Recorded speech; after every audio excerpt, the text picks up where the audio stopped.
नमस्कार आदरणीय पालक आणि विद्यार्थी मित्रांनो, बालाजी एज्युकेअर मध्ये आपले स्वागत आहे। विद्यार्थी मित्रांनो, या व्हिडिओमध्ये आपण जेही विद्यार्थी नीट 2025 ची तयारी करत आहेत अशा विद्यार्थ्यांना at the time of admission कोणकोणते डॉक्युमेंट आवश्यक आहेत त्या संदर्भाने माहिती घेणार आहोत। मागील वर्षी अनेक विद्यार्थ्यांचे डॉक्युमेंट अपुरे असल्यामुळे मिळालेलं ऍडमिशन देखील कॅन्सल झालेलं होतं।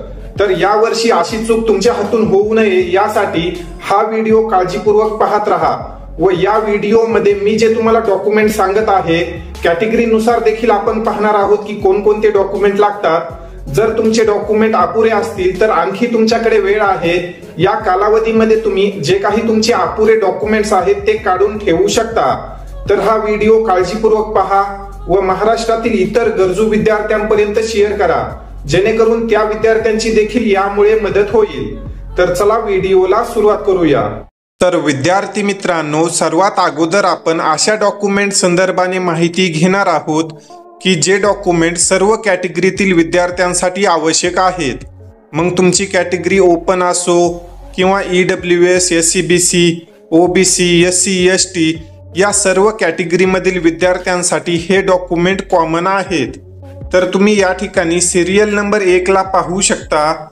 नीट UG 2025 ऑनलाईन ॲप्लिकेशन फॉर्म। जे काही तुम्ही नीट UG 2025 चा ऑनलाईन ॲप्लिकेशन भरलेला आहे त्या पेजची प्रिंट तुम्हाला at the time of admission लागणार आहे। अनेक विद्यार्थी ॲप्लिकेशन फॉर्म सांभाळून ठेवत नाहीत, परंतु हा डॉक्युमेंट देखील ॲडमिशन वेळी मागितला जातो। ज्या विद्यार्थ्यांकडे हे ॲप्लिकेशन फॉर्म नाही त्या विद्यार्थ्यांनी आताच हे ॲप्लिकेशन फॉर्म डाउनलोड करून ठेवा जेणेकरून भविष्यामध्ये तुमची धावपळ होणार नाही। त्यानंतर तुम्ही या ठिकाणी पाहू शकता नीट UGचा ॲडमिट कार्ड आणि रिझल्ट। ॲडमिट कार्ड देखील तुम्हाला ॲडमिशन वेळी मागतात, तर ॲडमिट कार्डच्या आताच 2 ते 3 झेरॉक्स तुम्ही काढून ठेवा जेणेकरून नंतर तुम्हाला अडचण येणार नाही।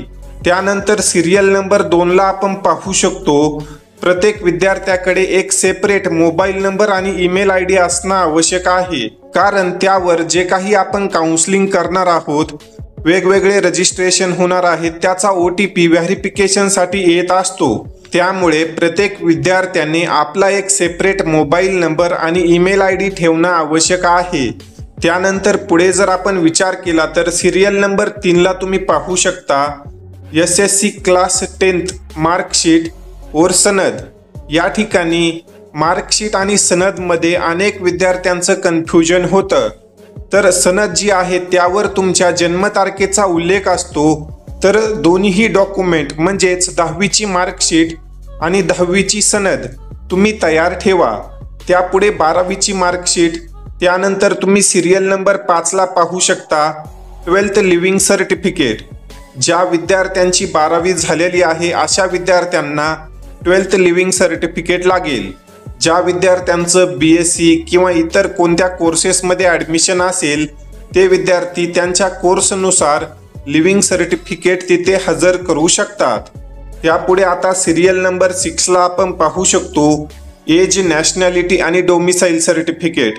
हा डॉक्युमेंट देखील अत्यंत महत्त्वाचा आहे। मागील वर्षी या डॉक्युमेंटमुळे आपल्याकडील एका विद्यार्थ्याचं ॲडमिशन कॅन्सल झालेलं होतं, कारण त्या विद्यार्थ्याने डोमिसाईल सर्टिफिकेट काढलेलं नव्हतं। तर हा डॉक्युमेंट देखील अत्यंत महत्त्वाचा आहे। ज्या विद्यार्थ्यांनी एज, नॅशनॅलिटी आणि डोमिसाईल सर्टिफिकेट काढलेलं नाही अशा सर्व विद्यार्थ्यांनी हे डॉक्युमेंट काढून ठेवा। त्यापुढे जर आपण विचार केला तर इन्कम सर्टिफिकेट, तुम्ही 1 वर्षाचा उत्पन्नाचा दाखला देखील काढून ठेवू शकता। हा तुम्हाला at the time of admission लागेल। तसेच जे काही आपण काउन्सिलिंगचा फॉर्म भरतो त्यामध्ये देखील इन्कम सर्टिफिकेटची आवश्यकता लागते। त्यापुढे आता आपण पाहू शकतो या ठिकाणी गॅप सर्टिफिकेट देण्यात आलेला आहे। जे विद्यार्थी नीट रिपीटर्स आहेत अशा विद्यार्थ्यांसाठी गॅप सर्टिफिकेट कंपल्सरी लागत असते। त्यापुढे तुम्ही या ठिकाणी पाहू शकता विद्यार्थ्याचं बँक अकाउंट। तर जे काही ॲडमिशन झाल्यानंतर स्कॉलरशिप असतात किंवा गव्हर्नमेंटच्या योजना असतात त्याचा लाभ घेण्यासाठी विद्यार्थ्याचं स्वतःचं बँक अकाउंट असणं आवश्यक आहे। सिरियल नंबर 10 ला तुम्ही पाहू शकता मेडिकल फिटनेस सर्टिफिकेट आहे।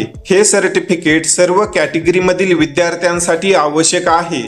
नीट UG 2025 ची परीक्षा झाल्यानंतर तुम्ही हे सर्टिफिकेट काढून घेऊ शकता।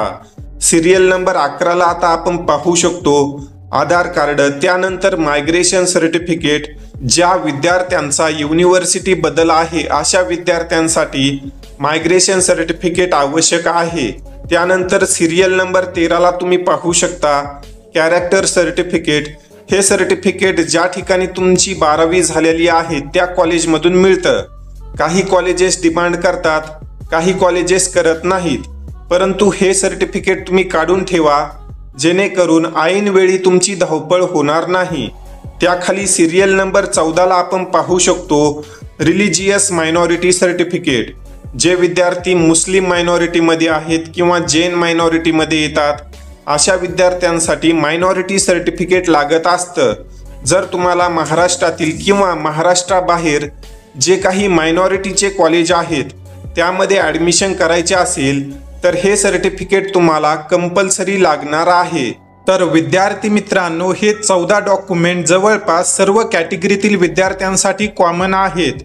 तुमच्याकडे कोणता डॉक्युमेंट नसेल तर तुम्ही हे डॉक्युमेंट आताच काढून घेऊ शकता।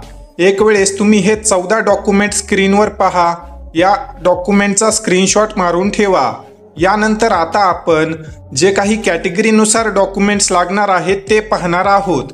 तर सर्वात अगोदर आपण EWS कॅटेगरी संदर्भाने माहिती घेऊ। जेही विद्यार्थी EWS मध्ये येतात या विद्यार्थ्यांना जे काही महाराष्ट्र स्टेटचं EWS सर्टिफिकेट आहे ते सर्टिफिकेट तसेच सेंट्रल गव्हर्नमेंटचं EWS सर्टिफिकेट लागणार आहे। ज्या विद्यार्थ्यांना सेंट्रल काउन्सिलिंग किंवा ऑल इंडिया काउन्सिलिंग मार्फत MBBS असो, BDS, BMS, BHMS इत्यादी कोर्सेसमध्ये ॲडमिशनची इच्छा आहे अशा विद्यार्थ्यांना सेंट्रल EWS सर्टिफिकेट लागेल। तसेच स्टेट कोटा म्हणजेच जो महाराष्ट्रातील 85% स्टेट कोटा असतो त्यासाठी स्टेट गव्हर्नमेंटचं EWS सर्टिफिकेट तुम्हाला लागणार आहे। तर EWS कॅटेगरीमधील विद्यार्थ्यांनी हे दोन्हीही सर्टिफिकेट काढून ठेवा जेणेकरून भविष्यामध्ये तुमची धावपळ होणार नाही। त्यानंतर जर आपण रिझर्व कॅटेगरी संदर्भाने माहिती घेतली तर तुम्ही या ठिकाणी पाहू शकता जे विद्यार्थी SC, ST, VJNT, OBC, SBC तसेच SEBC मध्ये येतात या विद्यार्थ्यांना caste certificate, caste validity, non creamy layer certificate हे सर्टिफिकेट आवश्यक आहेत।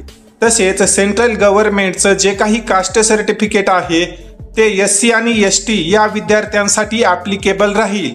या संदर्भाने तुम्ही या ठिकाणी हा पॉइंट पाहू शकता।